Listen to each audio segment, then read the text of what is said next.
תיזהרי, דבורים. את לא מבינה מה הולך פה. סגרתי את הדלתות.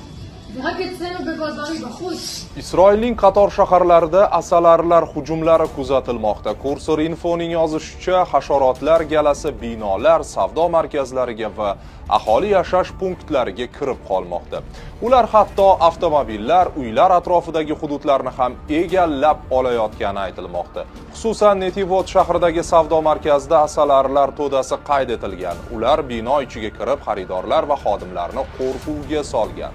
Mutaxassislarga ko'ra, asalarilarning bunday to'planib harakatlanishi ularning mavsumiy ko'chishi bilan bog'liq bo'lishi mumkin. Biroq asalarilarning shahar markazlarida paydo bo'lishi hodisa o'rganish talab etilishini ko'rsatishi ta'kidlanmoqda. Hozirda jabrlanganlar haqida ma'lumotlar mavjud emas. Mahalliy xizmatlar vaziyatni nazoratga olgani, asalarilarni xavfsiz haydab chiqarish boshlangani bildirilgan.